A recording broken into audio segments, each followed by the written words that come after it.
I woke to rain tapping against the dormer window, and a memory that did not belong to 17-year-old Talia Moonreed. For 3 full breaths, I stared at the ceiling beams above my narrow academy bed and tried to decide whether I had slept poorly, eaten something suspicious from the cafeteria, or quietly gone mad. Then I remembered how to stitch mana through living water. That was not a normal thing to remember before breakfast. I knew my own life first. I was Talia Moonreed, second-year student at Brindlefern Academy, daughter of a river scribe and a candle maker, scholarship student, average marks in spell theory, excellent marks in neat handwriting, and famous for exactly nothing. Then the other memories unfolded beneath mine.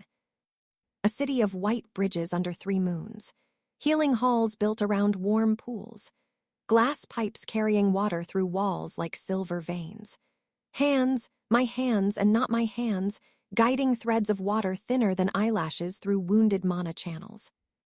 A name came with it, but it was old and difficult, made of sounds no one in the present used anymore.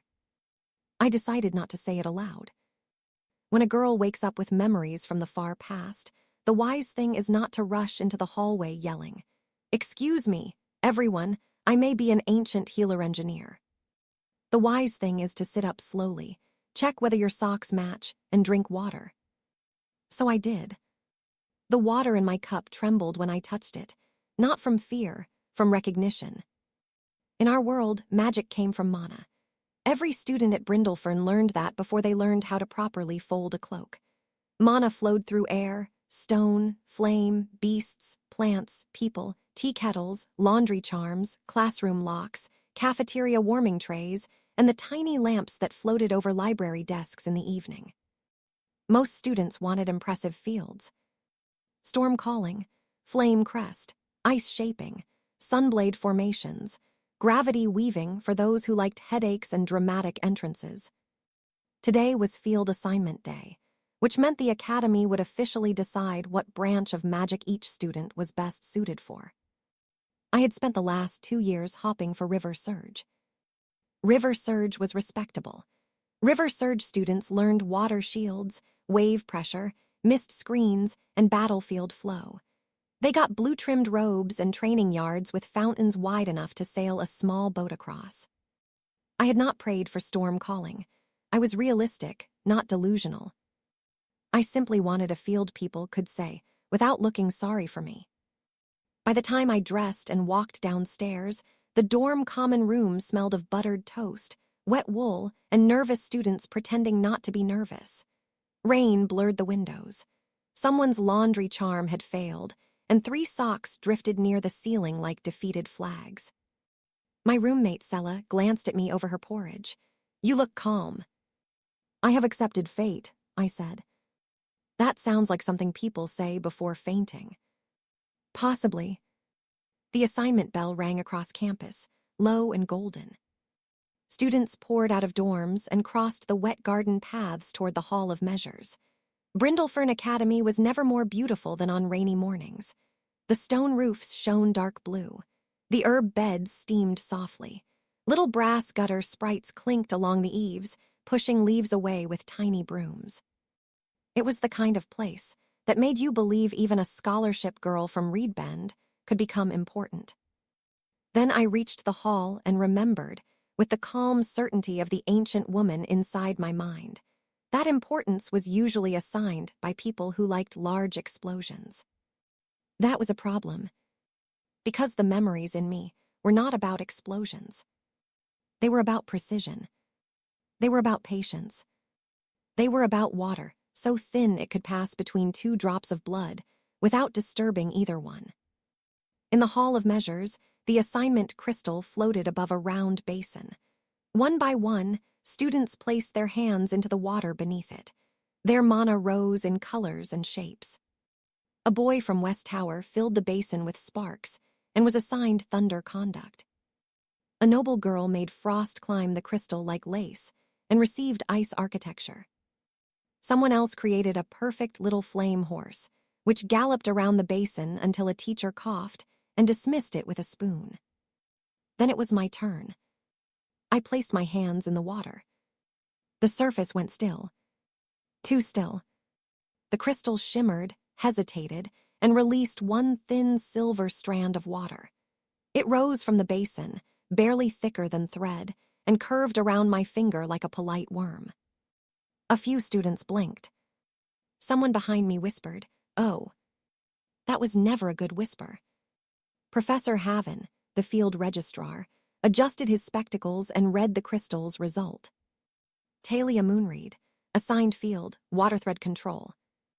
The hall became very quiet. Then not quiet enough. Water thread control was not river surge. It was not mist craft.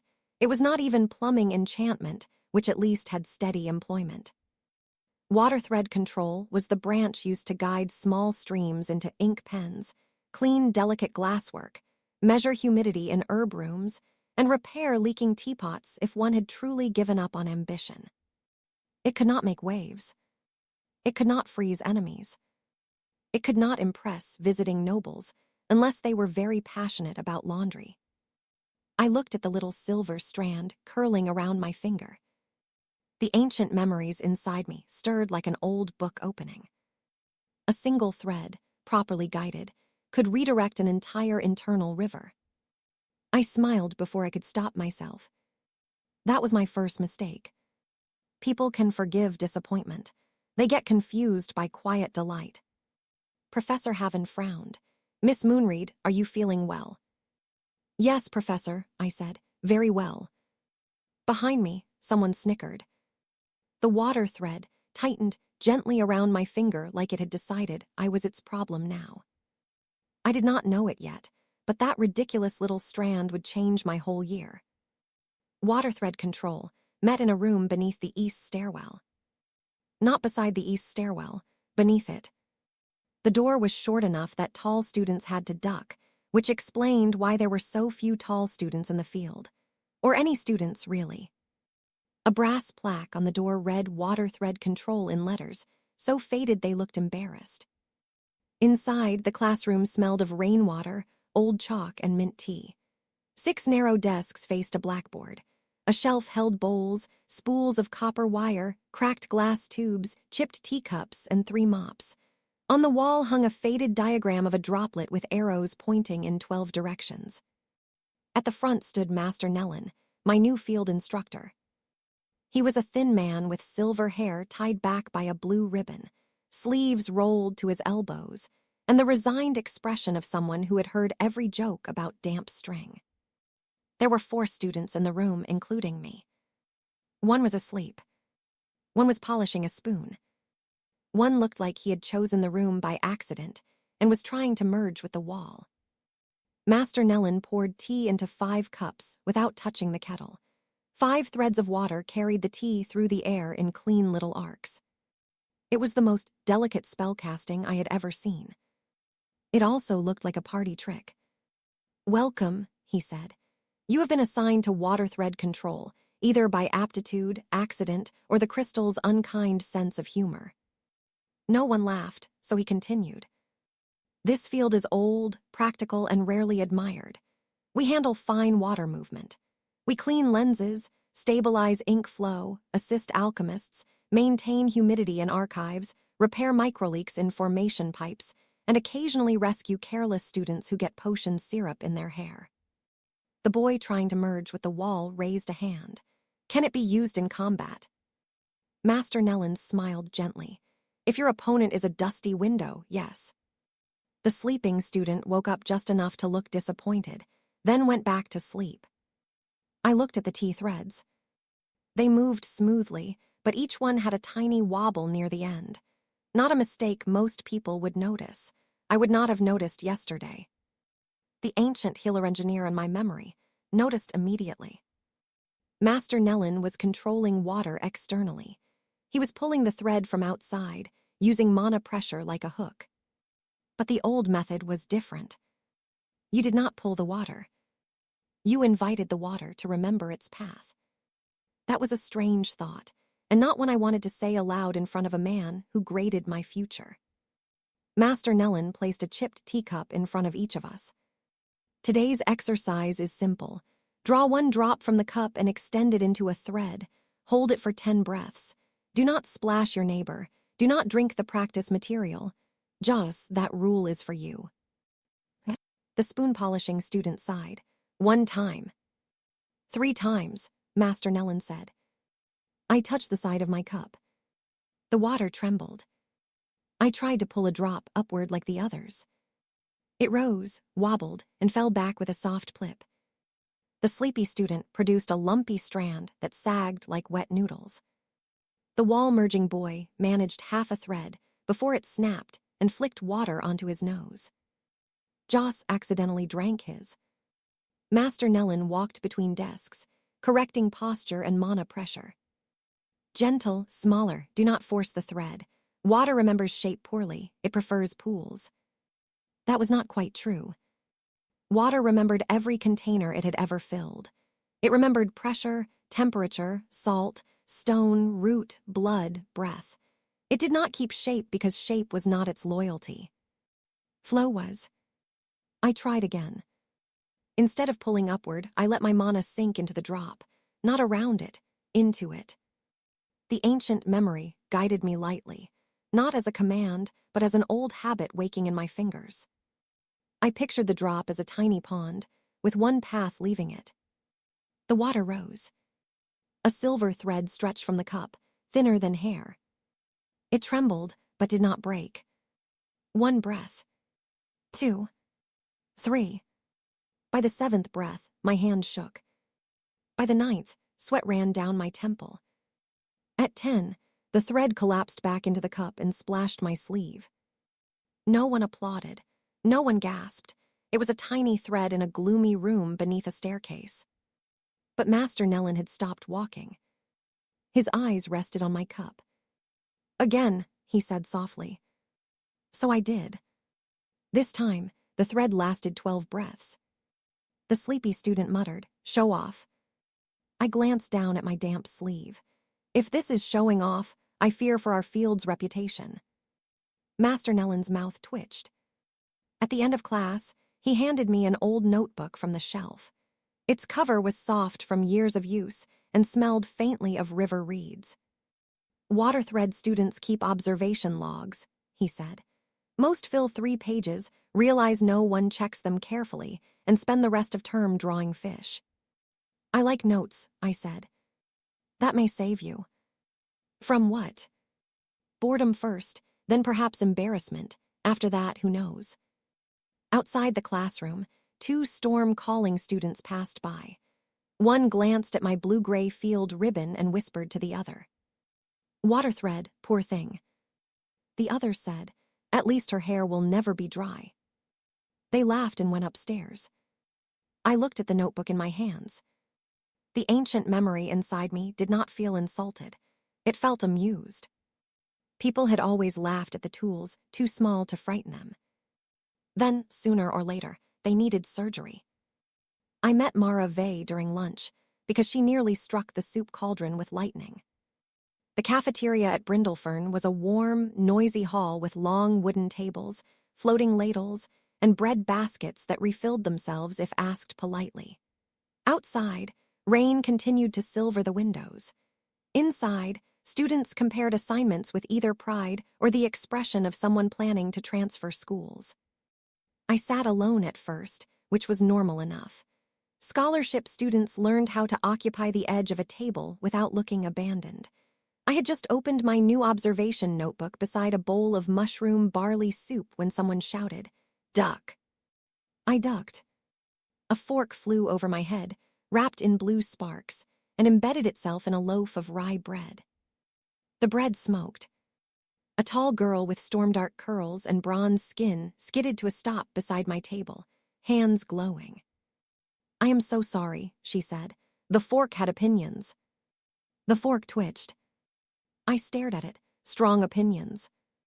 "I'm Mara," she said quickly. "Thunder conduct, apparently." That explains the fork. It wasn't supposed to conduct through the gravy. What was it supposed to do? She opened her mouth, paused, and said, "Not that." That was how Mara Vey sat at my table. Mara was everything Waterthread Control was not. Loud, bright, prestigious, and mildly dangerous to cutlery. Her field ribbon was storm blue, which half the cafeteria admired and the other half avoided for practical reasons. When I told her my assignment, she winced. Then she caught herself and winced again, because she had winced. "Sorry," she said. "That face was rude." It was honest. Still rude. Waterthread sounds precise. That is the kindest word anyone has used today. Mara leaned forward. "Can you really move water thinner than hair?" Briefly. "That's amazing. It mostly makes my sleeve wet." Still amazing. "I can summon thunder, but I can't stop it from jumping into soup." As if to prove her point, her spoon sparked. She slapped both hands over it. Across the hall, a quiet boy with pale green eyes was trying to carry a tray, while a tiny feathered lizard perched on his shoulder stole peas from his plate. Mara waved him over. "Leo, come sit with us before Pip eats your lunch again." The boy froze like a deer, considering politics. Then he came over. His name was Leo Ferns, first-year assistant in magical beast care, though technically he was a second-year student like us. Beast care was not considered weak exactly, but it was considered messy, underfunded, and likely to end with bite marks. Leo spoke softly, as if loud words might startle the furniture. "This is Pip," he said, touching the feathered lizard on his shoulder. "She is not supposed to be in the cafeteria." Pip swallowed a pea and looked deeply innocent. "I won't tell," I said. Pip immediately tried to steal my bread. Leo looked horrified. "Pip, no." I tore off a small piece and offered it. "Peace treaty." Pip accepted. Leo stared at me as though I had performed a grand enchantment. "Most people don't offer her anything," he said. "They just complain. Most people lack diplomatic training." Mara grinned. "Talia is waterthread. She can probably negotiate with soup." "I cannot negotiate with soup." "Yet," Mara said. That became our first inside joke, which is how friendships often begin. Not with destiny, with a badly behaved lizard and a burned loaf of bread. Over the next week, we became a habit. Mara dragged us into the cafeteria early because thunder practice made her constantly hungry. Leo brought notes from the beast pens and sometimes smelled faintly of hay, mint salve, and feathers. I brought my observation notebook and the quiet panic of someone trying to understand memories from an age-no history book described correctly. We studied in the old library corner near the rain-facing windows. The lamps there glowed amber instead of white because one of the enchantments had aged oddly, and the librarian refused to replace it. Mara claimed the warm light made her look heroic. Leo said it made Pip sleepy. I liked it because old memories rose more gently there. Mara's problem was control. She had power, plenty of it, but her mana rushed ahead of her thoughts. Her spells cracked, jumped, and startled nearby objects into brief rebellion. Her instructors praised her potential while quietly moving breakable things out of reach. Leo's problem was confidence. He noticed everything about magical beasts: breathing, posture, scent changes, feather alignment, appetite, mood. But when senior caretakers spoke, he folded himself smaller and swallowed his observations. "My notes are probably obvious," he told me once. I looked at his notebook. He had recorded 7 different tail positions for mooncalves and matched them to digestive comfort. "Leo," I said, "if this is obvious, then I'm a dragon." Mara leaned over. "A small, damp dragon." "Thank you for your support." Leo smiled into his tea. In return, they helped me in ways I did not expect. Mara made people stop pitying me by being loudly impressed whenever I managed a thread. "That is terrifyingly delicate," she announced once in the practice yard, while I guided dew from a blade of grass to a glass bead. A passing Sunblade student said, "It's just dew." Mara turned. "Then do it." He did not. Leo helped by bringing me small problems from the beast pens: a water dish that needed refilling without waking a sleeping moss badger, a cracked humidity tube in the moth nursery, a fountain trickle too loud for a nervous glass-winged hare. None of it was impressive. All of it was useful. And usefulness, I was beginning to suspect, had been badly underpriced. My training began with dew. Master Nellen believed water thread students should start where water was smallest and least dramatic. The trouble with waves, he said one misty morning in the garden, is that they encourage bad manners. We crouched beside the herb beds while the rest of the academy thundered, burned, froze, and levitated things in distant practice yards. My task was to lift dew from lavender leaves and connect each drop into a thread without tearing the leaf, spilling the dew, or sneezing. I failed at all three. The first drop fell. The second smeared. The third shot into my eyebrow. Mara, who had come to practice nearby, clapped politely. Excellent range. I am going to drown in a spoonful of water, I said. That would be hard to explain on the incident form. Leo sat on a low wall with Pip tucked in his scarf, sketching the way dew collected on different leaves. Lavender holds droplets more firmly than mint, he said. Maybe start with mint. He was right. Mint leaves release dew more easily. The drops rose cleaner, round and bright in the morning light. I noted it down. Day after day, I practiced. Dew at sunrise, teacup threads after breakfast, fountain streams between classes, rainwater along window glass when no one was watching. I learned how water behaved when it was cold, warm, sweetened, muddy, enchanted, or annoyed. Yes, water could seem annoyed. Spend 3 hours trying to thread soup broth through a copper ring and you will understand. My notebook filled quickly. Water thread from cup, stable at 12 breaths, collapses if wrist stiff. Rain on glass, easier to guide downward than sideways. Fountain stream, strong current resists separation, but surface threads can peel away. Tea, milk interferes with clarity.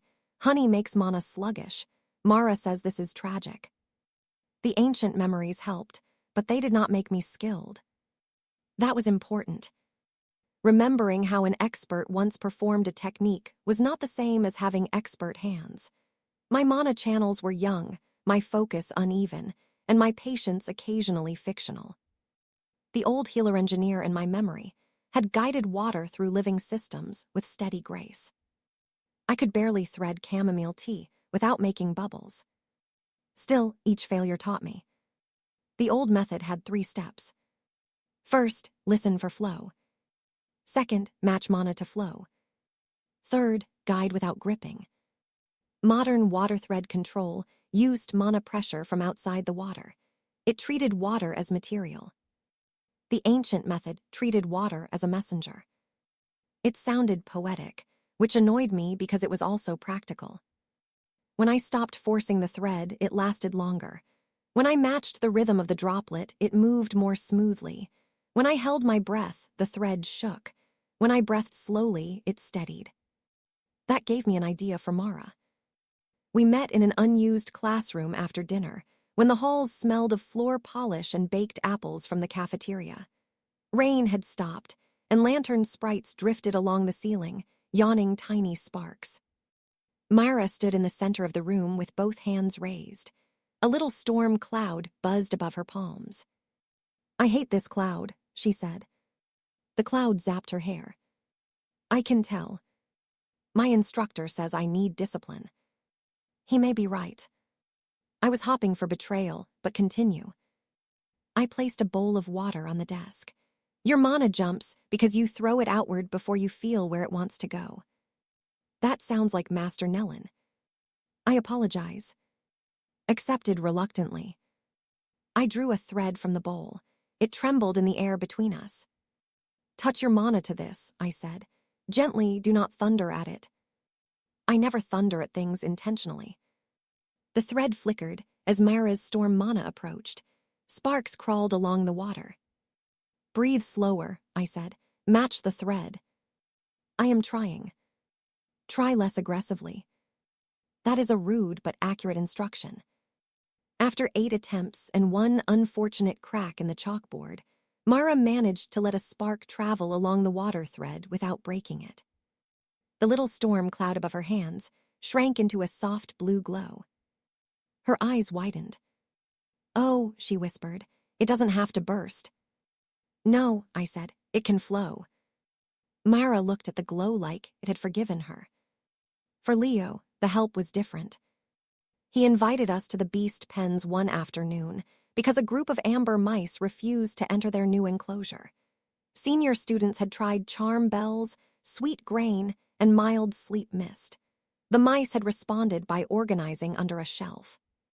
Leo crouched nearby, worried. They don't like the new water dish. The dish was ceramic, clean, and enchanted to stay full. It looked perfect. I touched the water surface. A faint pulse traveled through it, too sharp and regular. The refill charm clicked every 6 seconds, sending tiny mana ripples through the water. "To us it looks still," I said. "To them it probably feels like a drum." Leo's face changed, not brighter exactly, sharper, like someone had opened a window in him. "I thought that," he said, "but Senior Pell said enchanted dishes are standard. Standard for people who don't drink with whiskers." We replaced the dish with a plain, shallow bowl and used a water thread to refill it silently from a side tube. The amber mice emerged within 5 minutes. Leo wrote 3 pages of notes. Mara whispered, "You just solved a mouse housing crisis." Please do not make that my official title. But I was pleased. Not because it was grand. Because it mattered to the mice. It mattered to Leo, and it proved something small but real. Water carried mana patterns. Living creatures felt those patterns. If a careless refill charm could upset amber mice, what could a careful water thread soothe? The ancient memories stirred again. This time, I was ready to listen. The academy problem arrived on a Tuesday, which was rude because Tuesdays were already difficult. The morning began with fog over the practice yards and ended with half the school whispering about the spirit fox. Brindlefern kept several rare magical creatures, partly for study, partly for conservation, and partly because donors enjoyed saying, "Our academy has a spirit fox," at banquets. The fox's name was Auralis. She was small, silver-white, and older than 3 headmasters combined. Her tails were long and translucent at the tips, like moonlight soaked in water. She lived in the Moonfin enclosure behind the beast care wing, where the grass grew soft and blue under starlight charms. Most students only saw her during formal visits. Leo saw her every week. He was the one who found me in the library that afternoon, pale and breathless. "Talia," he said, "Auralis won't eat." Mara looked up from her storm theory notes. "Since when?" 3 days. She drinks a little but not enough. Healer Marrow examined her. Beast Care tried appetite charms, moonberry mash, silver minnows, calming incense. Nothing works. His voice shook in a way that made Pip crawl from his collar and press her head under his chin. I closed my notebook. How bad? Bad enough that the senior caretakers stopped telling first years not to worry. That was worse than bad. Academies, like families, often used "do not worry" to mean "please worry quietly where the donors cannot see." We followed him to the beast care wing. The air there always felt different. Warmer, greener, layered with hay, herbs, feathers, scales, and the faint ozone scent of containment wards. Students moved softly between enclosures. Somewhere a mooncalf hummed in its sleep. Auralis lay under a willow-shaped charm tree in the Moonfin enclosure. Her silver fur looked dull. Her 3 tails curled close to her body instead of drifting freely. A bowl of moonberry mash sat untouched nearby. Healer Marrow knelt beside her, a broad woman with kind eyes and gold healer's cuffs. 2 senior beast care students stood behind her looking helpless and important. Leo stopped at the gate. "I brought Talia." One senior student glanced at my field ribbon and frowned. "Water thread." Mara crossed her arms. The air around her hair crackled faintly. The senior student wisely chose silence.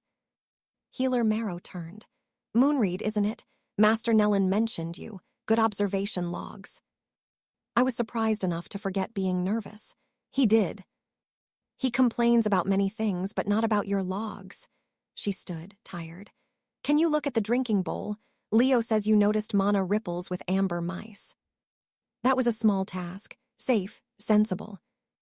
I stepped into the enclosure. Auralis opened one eye. I had expected gold or blue. Her eye was pale green, cloudy at the edges but painfully aware. The ancient memories inside me went very quiet. Not absent. Focused. I crouched several steps away and touched the drinking bowl. The water was clean. The moon-silver bowl was properly enchanted. No sharp refill pulse. No contamination. No bitter mineral imbalance. A faint calming charm rested over it, smooth and harmless. It isn't the bowl, I said. The senior student sighed. We already checked the bowl. Mara muttered. Then why did you let her check it? I ignored both of them. Auralis shifted slightly. Her breath trembled. There. Not in the water. In the breath. Every living creature carried water. Blood, sap, lymph, tears, fluid around organs, moisture in lungs, dew in leaves, life in motion. Mana moved through that inner water like wind through reeds. Most healers worked with light mana, herb mana, warmth, or restoration circles. Beast healers used species-specific charms, all good methods, all respectable. But the ancient healer engineers had worked with the internal flow itself. Not healing by force. Guiding the body's own river until it remembered how to move. I swallowed. That was not a teacup exercise. Her mana is catching, I said quietly. Healer Marrow's eyes sharpened. Where? I don't know yet. The senior student looked annoyed. What does that mean? It means, I said, still watching Auralis. Her body is trying to flow one way and something inside her is answering late. Leo stepped closer to the gate, like a delayed tail flick. Yes, maybe. Healer Marrow knelt again. Our diagnostic circle showed no injury, no curse, no toxin, no parasite, no fever. Could it be age? Mara asked, softer than usual.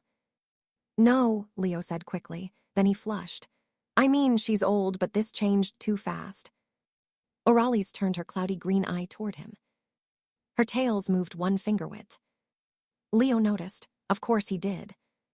She heard me, he whispered. Healer Marrow looked at me. Can water thread control examine internal mana? Modern water thread control could not. Ancient water thread healing could. I had memories of it, not mastery. Memories.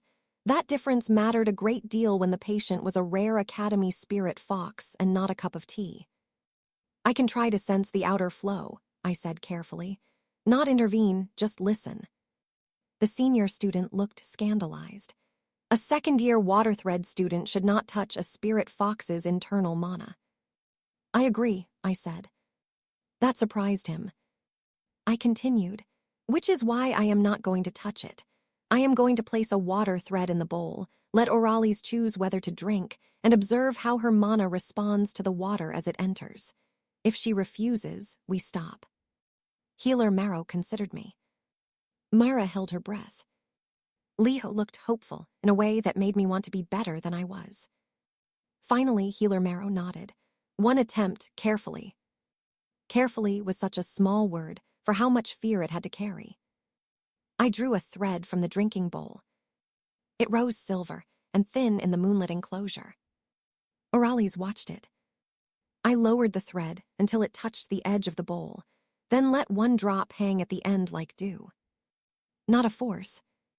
An invitation. For a long moment, nothing happened. Then Auralis lifted her head and licked the drop. The thread trembled. Not from me. From the answer inside her. A faint shiver moved through my mana, a broken rhythm, like a fountain pipe with air trapped in it. I gasped.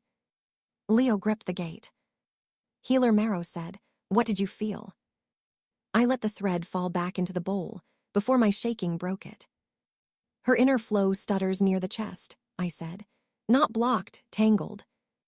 The ancient memories gave me an image of channels crossing wrong after a shock. Not damage, misalignment, like a knitted scarf pulled crooked. Can you fix it? Leo asked. No, I said. His face fell. Not yet. For the next 4 days, Auralis became the center of our small world.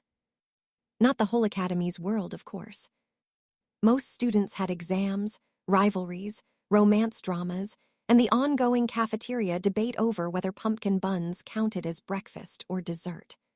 Brindlefern continued around us, warm and busy, and mostly unaware that an old spirit fox under a willow charm was fatting one untouched bowl at a time. But for me, Mara, and Leo, everything bent toward the Moonfin enclosure. We investigated like very polite criminals. Healer Marrow gave permission for supervised observation. Master Nellen gave me extra exercises and a warning. Ancient memories are not credentials, he said. I froze. I didn't say. You did not have to. You asked questions like someone reading from a book that burned down centuries ago. He poured mint tea with a thread so steady it made me jealous. Be careful, Moonreed. Forgotten methods were forgotten for many reasons, some noble, some foolish, some practical. I don't want to hurt her. I know. That is why I am allowing you to continue. He handed me 3 glass practice tubes thinner than quills. Before you guide water through a living creature, learn to guide it through something that cracks when mishandled. That was how I spent Wednesday night breaking academy property. The glass tubes were designed for alchemy vapor, not water threads, and they punished arrogance with tiny snaps. My first attempt cracked one immediately. My second sent water backward into my sleeve. My third made a sound like a disappointed insect and leaked onto the desk. Mara watched from the floor, surrounded by storm control diagrams. Should I encourage you or pretend I didn't see that? Both. You are doing wonderfully, and I saw nothing. Leo sat beside the window with 3 beast anatomy books open. Pip slept in his lap with a crumb on her nose. The chest area in spirit foxes is complicated, he said. They don't have ordinary mana channels, they have reflective loops. Reflective loops, Mara asked. Leo turned a book around. The diagram showed pale lines curling through a fox's chest and returning toward the throat. They cycle moon-aspected mana through breath and scent. It helps them calm other creatures. That explains why everyone feels sleepy near Auralis, Mara said. I thought that was because her enclosure is comfortable, I said. It is also comfortable. Leo tapped the diagram. If one loop is out of rhythm, maybe eating feels wrong. Scent, breath, taste, mana, all tangled. That matched what I had felt. Mara leaned over the diagram. Can thunder help? Leo and I looked at her. She lifted both hands. Not big thunder, tiny thunder, respectful thunder. I thought of the spark she had guided along my water thread. Maybe, I said, a pulse might help us map the rhythm. Mara sat up straighter, delighted and terrified. I can be useful without exploding anything. Let us aim for that. The first experiment went badly, but in a harmless way. I stretched a water thread through a glass tube. Mara sent the smallest spark she could manage along it. The spark met a bubble, popped, and sprayed all 3 of us with water. Pip woke offended. Leo wiped his glasses. The bubble changed the pulse. I wrote it down. The second experiment worked better. I removed the bubble. Mara breathed slowly, matching the thread. Her spark traveled along the water in a soft blue flicker, revealing tiny pressure changes inside the tube. It was beautiful. It was also useful. We can map flow interruptions, I said. Mara stared at her hands. I didn't break it. No. I made it clearer. Yes. She looked so pleased that I pretended not to notice her eyes shining. For Leo, the breakthrough came from smell. He had collected notes from every caretaker who had fed Auralis in the last month. Moonberry mash, silver minnows, dew pears, soft egg custard, diluted starflower nectar. No pattern in food type, he said in the library the next evening. Rain tapped lightly against the windows again, and warm lamps made our table feel like a small island. But she refused everything after the Lantern Festival rehearsal. Mara frowned. The fireworks. No loud fireworks near the beast wing, Leo said, but the choir used resonance bells. I remembered the amber mice and their enchanted water dish. Sound can disturb internal flow, I said. Leo nodded. Spirit foxes use breath loops if the bells struck the wrong frequency. It could have tangled the loop, Mara finished. Auralis had not been cursed or poisoned. She had been knocked out of rhythm. Like Mara's thunder. Like water forced instead of guided. The solution could not be force either. We needed to help Auralis remember her own flow. And that was where water thread control, the field of damp sleeves and teacup tricks, became exactly the right tool. The plan took shape slowly. I would create a water thread from a bowl of moondew water, thin enough for Auralis to accept by licking drops at her own pace. Mara would send tiny controlled pulses along the thread, not into Auralis, but through the external water, so I could sense which rhythm made the chest loop respond. Leo would watch Auralis's body language and stop us the instant she showed distress. Healer Mara would supervise, ready to intervene. Master Nellin would stand behind me and look calm enough for both of us. It sounded simple when written in my notebook. Most terrifying things do. Pressure arrived wearing polished white boots. Her name was Celeste Orwin, third-year ice architecture student, academy-ranking board favorite, and owner of the kind of posture that made chairs feel underqualified. Celeste was not cruel. That would have been easier to dislike. She was competent, disciplined, and absolutely convinced that if a method was not prestigious, it was probably a waste of time. She found us in the Moonfen enclosure on Friday afternoon, while I practiced maintaining a water thread beside Auralis's untouched food bowl. Auralis had taken 6 drops that morning. 6 was not enough, but it was 6 more than 0, so I had written it in my notebook with quiet triumph. Celeste entered with Senior Pell from Beast Care and Professor Ibarra from Ice Architecture. Behind them floated a case of frost crystals, each one glowing pale blue. I heard there is still no improvement, Celeste said. Leo stiffened beside me. Healer Marrow stood from the bench. There is slight improvement. Celeste glanced at the bowl. She is still not eating. No, Healer Marrow admitted. Professor Ibarra opened the frost crystal case. Miss Orwin has proposed a cooling lattice to stabilize the fox's mana channels. Ice architecture can hold the internal flow steady long enough for appetite charms to work. It sounded reasonable. It also sounded wrong. Not dangerous exactly, but wrong in the way a too tight bandage is wrong. Auralis's flow was not overheated. It was tangled. Freezing it into place might make the pattern quieter without making it correct. I said, stabilizing the wrong rhythm could make it harder for her body to recover. Celeste looked at me then. Her gaze touched my field ribbon, my damp cuff, and the old notebook in my hand. Water thread control, she said, politely enough to be worse than rude. You are the one testing droplets. Yes. Auralis is a rare spirit beast. She requires structured mana intervention, not droplets. Mara inhaled. I stepped lightly on her foot. She exhaled thunderlessly. I understand your concern, I said, but her distress began after resonance bell exposure. Her chest loop is responding to rhythm, not pressure. A rigid lattice may suppress symptoms while preserving the misalignment. Celeste's brow lifted. You can diagnose reflective loop misalignment. No, I can observe flow response through water intake. That is not a diagnosis. It is not nothing either. Senior Pell crossed his arms. We have a donor inspection in 2 days. If Auralis appears weak, the Beast Care Wing loses half its conservation grant. There it was. The ticking clock.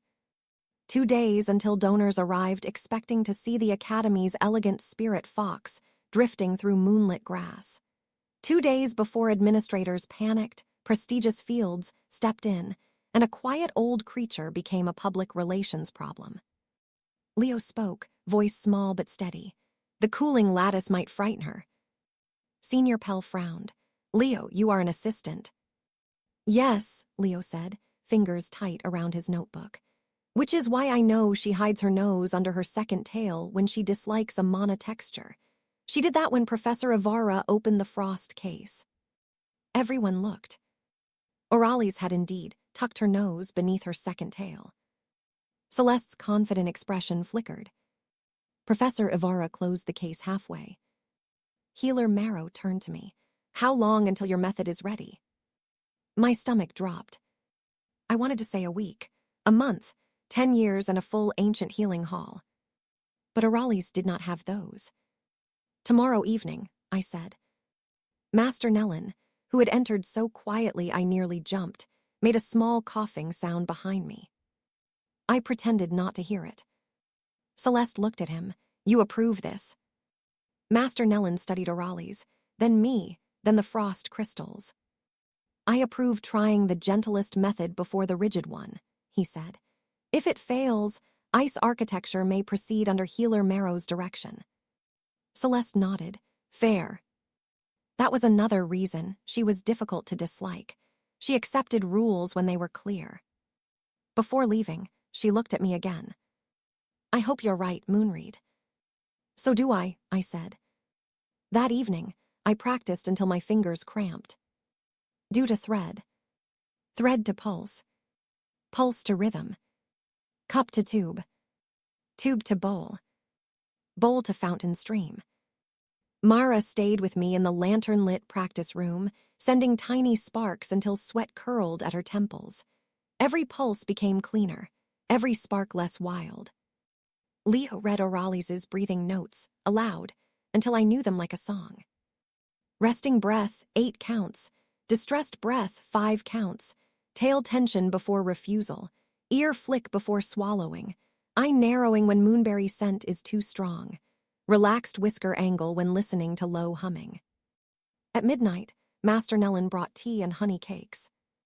You are all too young to look this grim over a fox with excellent taste in custard, he said. She is not just a fox, Leo said. Master Nellin softened. No, she is not. He placed a fresh bowl of water before me. One more time, Moonreed, but stop trying to be the ancient person you remember. I looked up. He tapped my notebook. She had her hands. You have yours. That landed deeper than I expected. I had been reaching backward, trying to borrow mastery from a life that was not quite mine. But memories were maps, not feet. They could show the path. They could not walk it for me. I breathed. I touched the water. This time, I did not ask what the ancient healer engineer would do. I asked what Talia Moonreed had learned from dew, tea, fountains, mice, thunder, and a friend who noticed tail positions no one else respected. The thread rose. Steady. Thin. Alive with quiet flow. Master Nellin smiled into his tea. Better, he said. By Saturday evening, half the academy seemed to know something was happening in the Moonfen enclosure. Students gathered outside the observation fence in small clusters.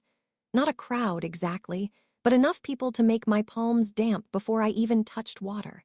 Some came because they cared about Auralis.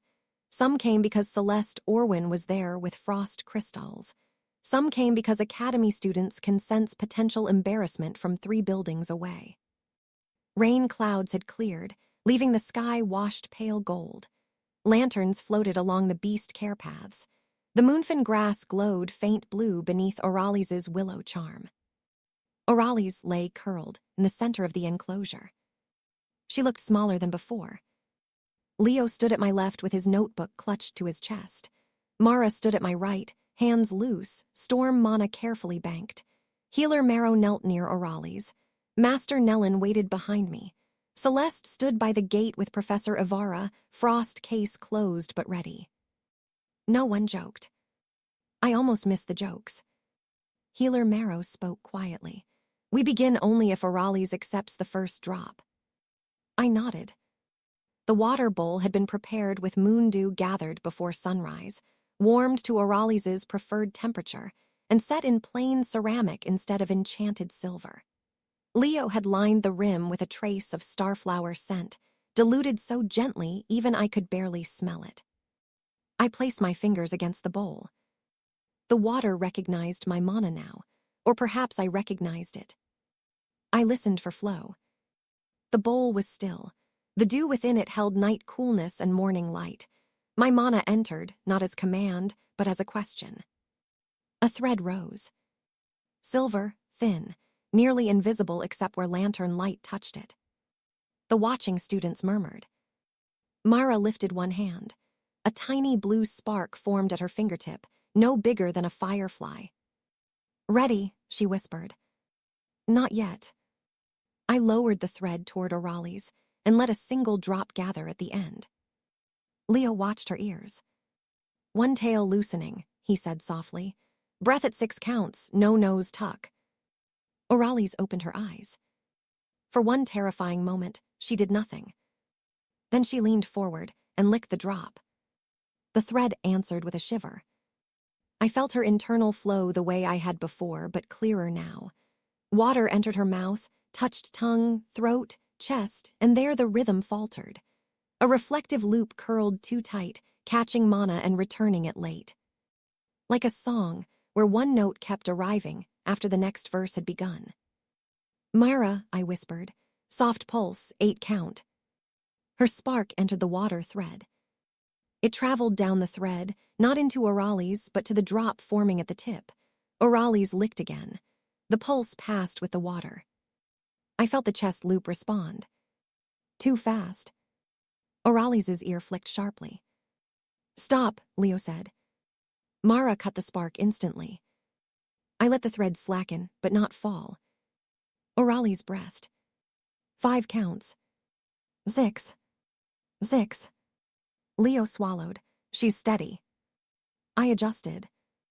The old memory offered 12 possible rhythms. I ignored 11. They belonged to other bodies, other creatures, other centuries. "What does she do when calm?" I asked Leo. 8 counts, sometimes 9 when sleeping. "And when she comforts frightened animals?" He blinked. Long exhale, almost 10. I nodded. "Mara, 10 count pulse, weaker than before." "I can do weaker," she whispered. "I have become a very boring thunder mage." "You are a masterpiece of restraint." "Correct." The second pulse moved like distant heat lightning, reflected in water. Auralis licked the drop. The pulse entered with it. The chest loop shivered. Not fixed, but listening. I drew the thread thinner. My mana stretched until my hand trembled. The world narrowed to water, breath, and the faint, uneven rhythm inside a creature older than the Academy's oldest tower. Auralis took another drop. Then another. Mara pulsed every 10 counts. Leo murmured observations. Ear relaxed, whiskers lowering, tail 2 loosening, breath 7, breath 8, breath 8. Healer Marrow's restoration circle glowed faintly beneath her hands, ready but unused. The tangled loop inside Auralis began to soften. Not untie, not yet. So I did what water thread control had taught me. What dew had taught me. What mice and tea and broken glass tubes had taught me. I did not pull. I invited. I matched the flow of the water thread to the rhythm Auralis' body wanted to remember. I let Mara's pulse mark time. I let Leo's observations guide every adjustment. I let my own mana become quiet enough to hear. The loop shifted. Auralis suddenly lifted her head. Gasps ran around the fence. My thread wavered. Master Nellen said, very softly, "Hands steady, Moonreed."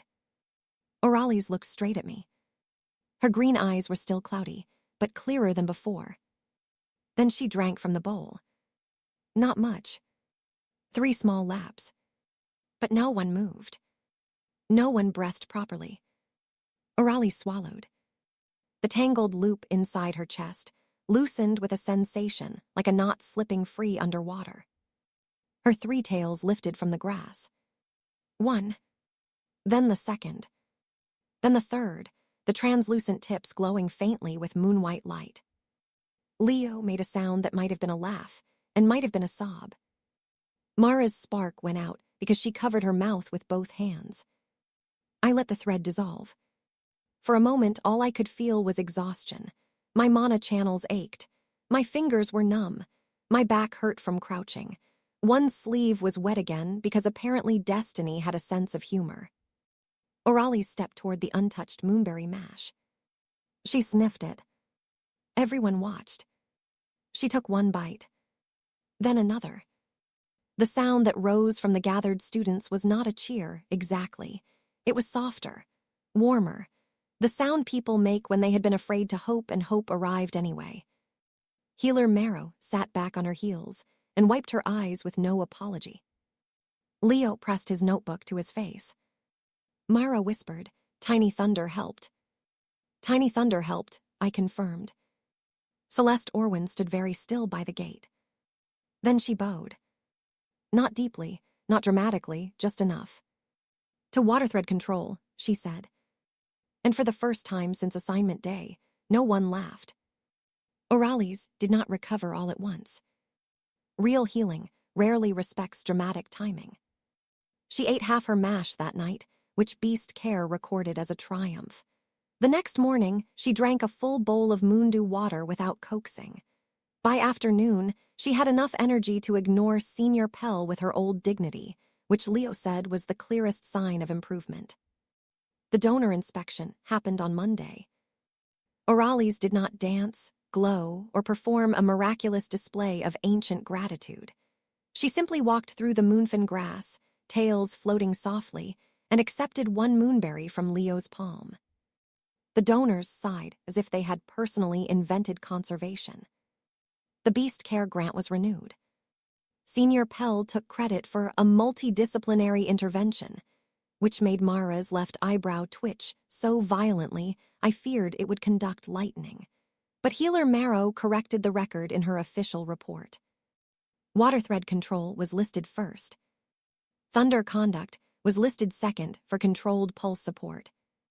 Beast Care observational logs were listed third, with Leo Ferns named specifically. Ice architecture was listed as available contingency support, which Celeste accepted with impressive grace and only a slightly frozen smile. The Academy ranking board updated 2 days later. Not with my name at the top.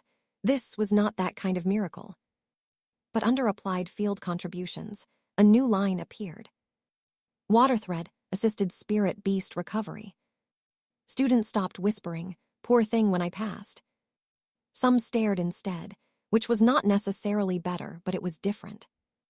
Master Nellen pretended not to be pleased and failed. Our next class had 9 students.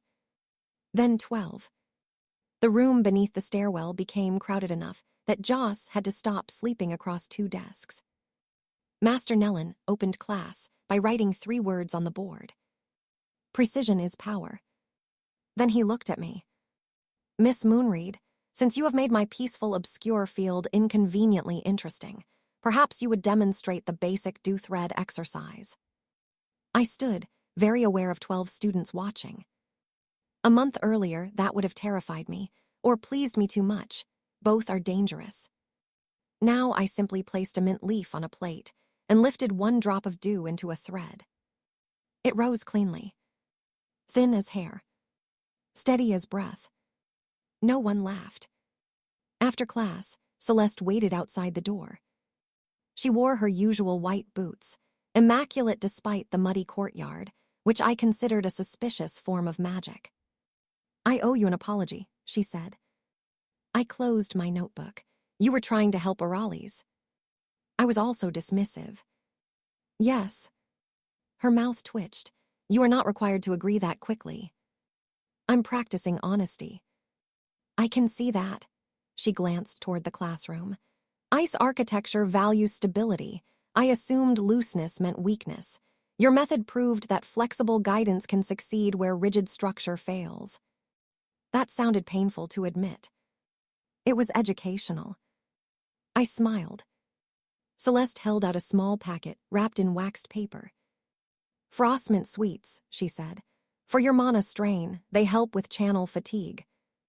I accepted them. "Thank you." She nodded, then added, "If you ever want to test water thread behavior through temporary ice lattices, I would be interested." I stared at her.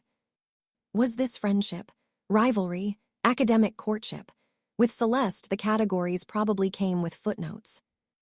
"I'll bring my notebook," I said. "Good." She walked away. Mara appeared from behind a pillar. "Did Celeste Orwin just ask you on a research date?" "No." Leo emerged from the other side with Pip on his shoulder. It sounded a little like a research date. It was a collaboration proposal. Mara grinned. "That is what serious people call research dates." Pip chirped, which I chose not to translate. That evening, we celebrated in the cafeteria with pumpkin buns, mushroom soup, and a pot of cinnamon tea Mara definitely overpaid for at the student shop. Leo brought news from the beast wing. Auralis had started grooming her tails again. She had also refused the expensive silver dish permanently and now preferred plain ceramic. "Excellent taste," I said. Mara raised her cup. "To plain ceramic." "To tiny thunder," Leo added. "To beast notes no one should ignore," I said. Pip stole a crumb in solemn agreement. Later, when the cafeteria emptied and the rain returned, we carried our books to the old library corner. The amber lamps glowed warmly over our table. Outside, water slid down the windows in endless silver lines. Mara worked on controlled pulse exercises, tongue sticking out in fierce concentration. Leo copied his Auralis observations into a clean report, his handwriting steadier than I had ever seen it. I opened my notebook to a fresh page. At the top, I wrote, "Water thread internal flow method, version 1. Then I paused. The ancient healer engineer's memories rested inside me, deep and quiet. For the first time, they did not feel like a second life pressing against mine. They felt like a well beneath my feet. Useful. Deep. Not mine entirely, but not separate either. I thought of assignment day, the pitying looks, the faded plaque, the little water strand curling around my finger like a joke. I had wanted something flashier. A field people respected before I had to prove anything. Now I understood that respect given too early could make a person lazy. Being underestimated was uncomfortable, yes, occasionally damp, but it also gave me room to learn where no one important was watching. Except my friends had watched. Not because I was impressive. Because they cared. That made all the difference. Weeks passed, and water thread control became the strangest quiet rumor at Brindlefern Academy. Not famous, not exactly. Fame belonged to students who shattered training stones or summoned firebirds large enough to frighten faculty committees. But useful rumors traveled differently. An alchemy student came by with separation tubes that kept clogging.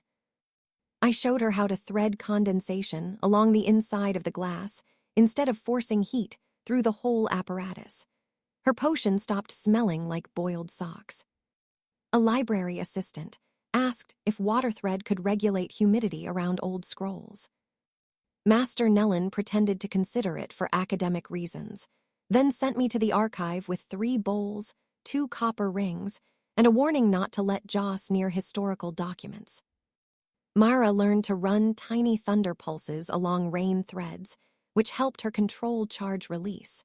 Her instructor stopped moving breakable objects away and started giving her more difficult exercises. She complained about this for 3 days.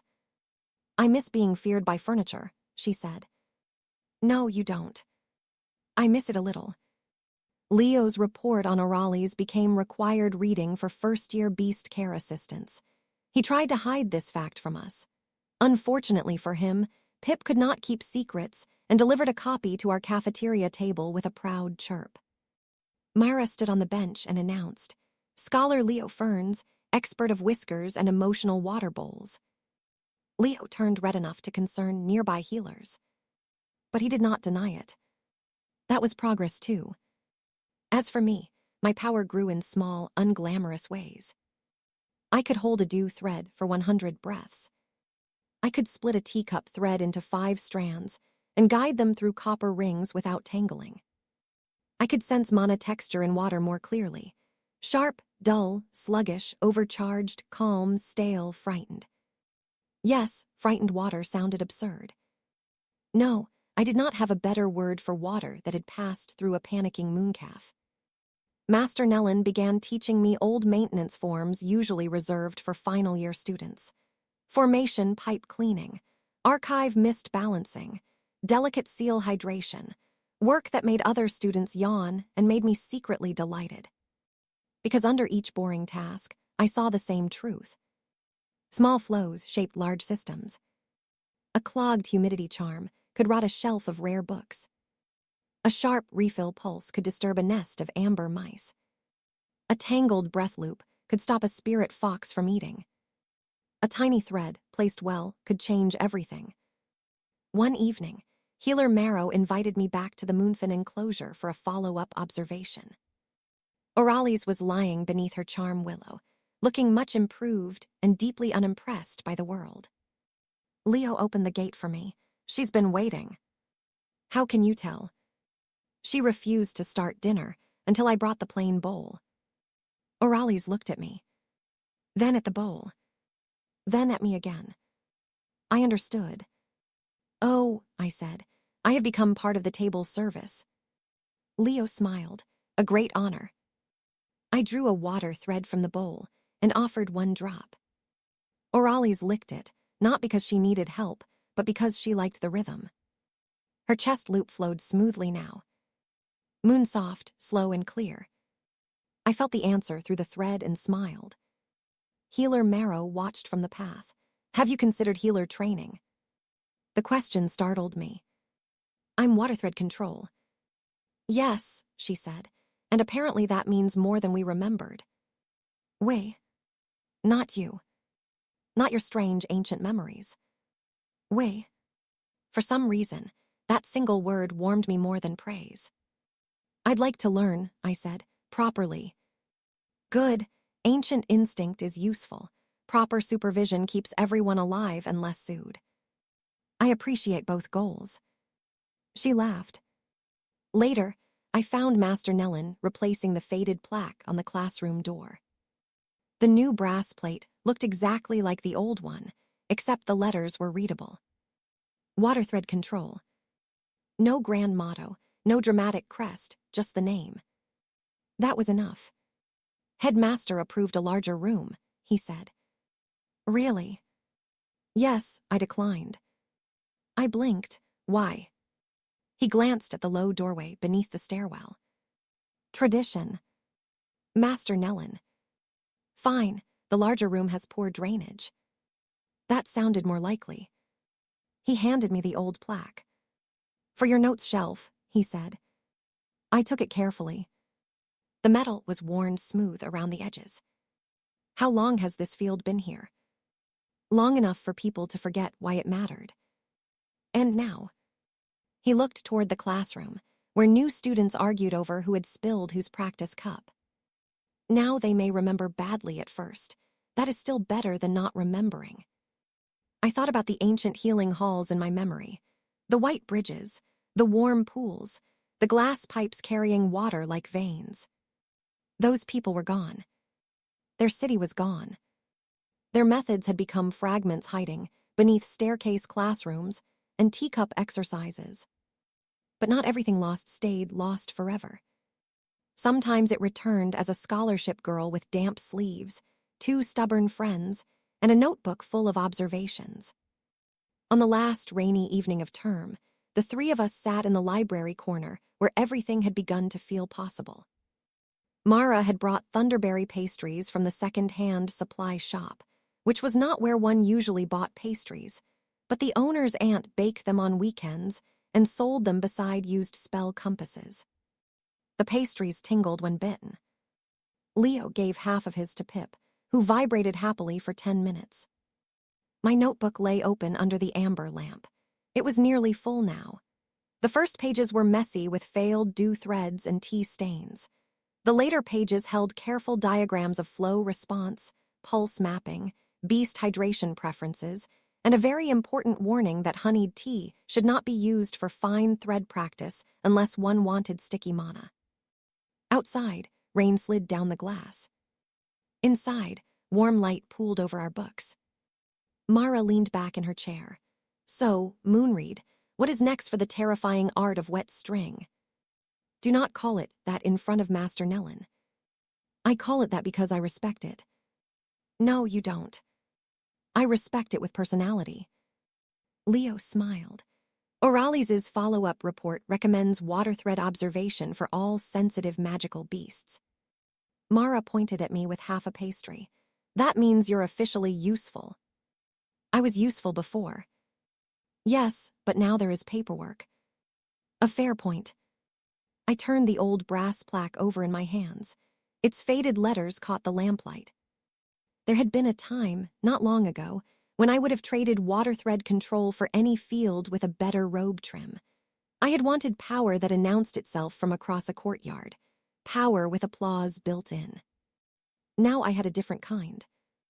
A thread between a bowl and a fox. A pulse between thunder and water. A note in Leo's careful handwriting that changed how caretakers listened. A teacher who saw more than he said. A rival who became a collaborator with frosted sweets. A room beneath the stairs that no longer felt like a punishment. And memories from the far past that no longer made me feel haunted. They made me feel entrusted. The ancient healer engineer had known how to guide mana through living systems. I was still learning how to guide a thread through a teacup without splashing my own sleeve. But that was all right. Deep magic did not begin deep. It began with drops. Mara reached across the table and tapped my notebook. You're smiling at your notes again. I like my notes. You like impossible little problems. I like possible little problems people call impossible because they are too impatient to look closely. Leo tilted his head. That sounds like something you should write down. So I did. Possible little problems. I underlined it twice. Then beneath it, I wrote a new goal. Version 2, internal flow support without direct contact. Mara groaned. That sounds like homework for all of us. It is. I knew friendship would betray me. Leo reached for another pastry. I don't mind. You never mind, Mara said. That is your most dangerous quality. Pip chirped, still tingling faintly from thunderberries. We laughed softly, trying not to anger the librarian. Across the room, one of the floating lamps drifted lower, curious about my page. I nudged a water thread from my cup and spun it into a tiny loop around the lamp's brass handle. The lamp bobbed, delighted, and rose again. Mara stared. Did you just play with library property? I guided it. You flirted with a lamp. Leo whispered. It did seem happy. I covered my face with one hand and laughed until my eyes watered. It was such a small moment. No battle, no roaring crowd, no grand wave crashing through a marble hall.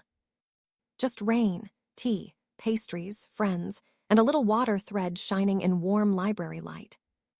For the first time since the ancient memories returned, I did not feel like I had woken into the wrong life. I felt like I had found the quiet place where my life had been waiting. And if anyone still thought water thread control was weak, that was fine. Some truths did not need to arrive as storms. Some arrived as a single drop, offered gently, exactly where it was needed.